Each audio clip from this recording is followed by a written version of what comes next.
The Teen Titans were created back in 1964, and despite years of ups and downs, revamps, and new team members, the series is still one of the most popular superhero teams to date. But popularity doesn't come without a bit of controversy. So today we're counting down the top 10 controversial moments in Teen Titans. We're sticking to moments that specifically occurred during the Teen Titans series, meaning to do with the comics, films, and television series rather than controversial moments that occurred amongst the individual members of the Titans. So with that in mind, let's jump in.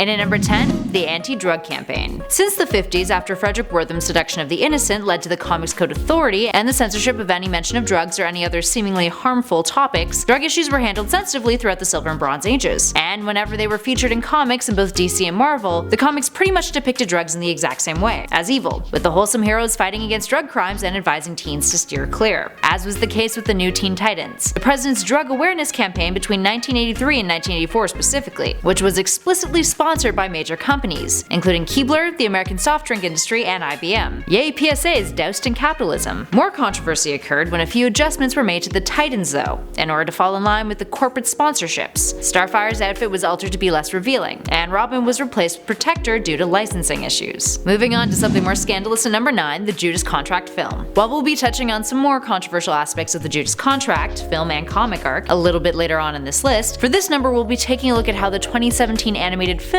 is taking a page out of other DC film adaptations, by trying to be more adult. How has this affected the retelling of this iconic Titans story? Well, it's trying real hard to be sexy. As if sex and hormonal impulses didn't cause the superhero team enough grief, the recent film seems to jack up the sex appeal, with critics noting that it may be the horniest DC cartoon to date. Nightwing and Starfire tend to be the main focus of this, with a lot of talking and joking about sex. And Tara, well, her cringeworthy seduction scenes had a lot of people feeling mighty uncomfortable. Up next, number 8, Terry Long. After Marv Wolfman and George Perez reinvented the Teen Titans series as the new Teen Titans in 1980, Donna got a romantic interest by the name of Terry Long, who was an older professor who at times just creepily hung out at the Titans Tower. He was 29 while she was 19. He also had a kid from a previous marriage. So of course she marries Terry in Tales of Teen Titans number 50 in 1985. But Terry didn't last overly long, with their marriage ending in a divorce and a restraining order that he filed against her. And eventually Terry and his kids would die in a car crash. But don't worry, he would creepily reappear in Blackest Night. And at number 7, Robert Long. Speaking of Terry, while Donna Troy was only married to him for a brief while, it was long enough for her to conceive a child with him, who they named Robert. While Donna was pregnant, a group of Titans from the future traveled back in time with the intention of killing her in a very Terminator-esque narrative to prevent her unborn child from becoming a villain named Lord Chaos in the future. The Titans ended up working with the future Titans to defeat Lord Chaos, but that wasn't enough for Donna. She went to the Titans of Myth to have her and her son's powers removed to ensure that Robert would never become Lord Chaos. Not that any of that mattered though, because Robert was one of the children who died in that car accident with Terry. He was only 3. And of course Robert would also show up in Blackest Night. And at number 6, Tim Drake kills. The Geoff Johns Teen Titans The Future Is Now story arc takes the Titans to the 31st century, with their return trip dropping them off 10 years in the future from their present day. This gives the Titans an interesting look at what their futures are like, and Tim Drake's is particularly jarring. Tim was now donning the Batman mantle, and used lethal force, and a gun, to the point where Arkham Asylum had been converted to a cemetery for villains. Yeah, not really quite the Batman way there, Tim. Moving on to number 5, Robin's costume. Ever since the news of the live-action Teen Titans adaptation came out, the internet has been buzzing with speculation. Called Titans, the show will include Dick Grayson, Raven, Starfire, Beast Boy, Hawk, and Dove, among others. But while excitement is high, there has been some outrage over Dick Grayson's Robin costume, because it's not actually Grayson's. The costume is actually the Robin costume designed by Neil Adams for Tim Drake. Traditionally, Grayson and Jason Todd's Robin costume features a yellow cape, green scaled underoos, and pixie boots, while Drake's costume is seen as being more modern, which is why the production probably opted to design a costume closer to Drake's threads instead. Up next, number 4, cover controversy. Moving out of moments found within the Titans narratives and one revolving around the comics publishing, let's take a look at the stir that Teen Titans Volume 5 Issue 1 caused when it was released in 2014 as a reboot to the series. Aside from fans critiquing the very different looks of many of the Titans on the cover, former DC editor Janelle Aslan's critique caused the most controversy, and even led to fans of the comic bombarding her with threats of violence and social media harassment. Not cool. Janelle had written a review in which she broke down the fact that Wonder Girl had been over-sexualized on the cover, along with a critique of the art style and the piece as a whole. And at 3,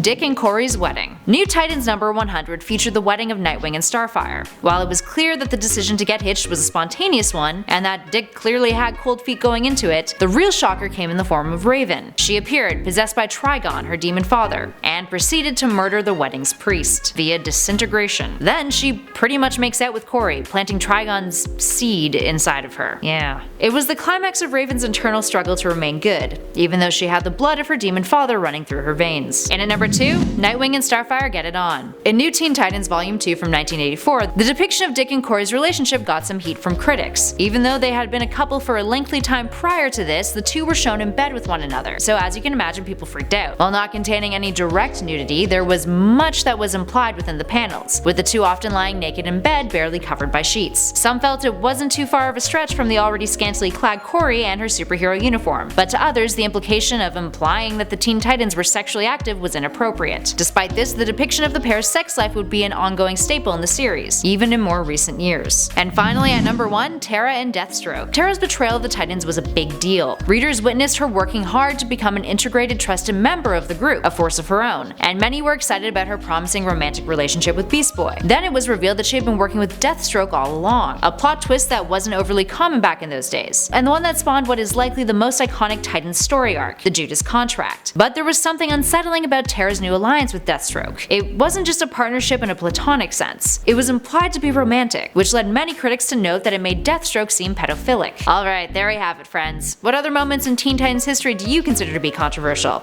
Let us know in those comments below. And if you dug this video, hit that like button, subscribe, and check out our recently uploaded playlist for more nerdy videos. In the meantime, thanks for watching. I've been Kelly Pally, and this has been Top 10 Nerd. Catch you all in the next one.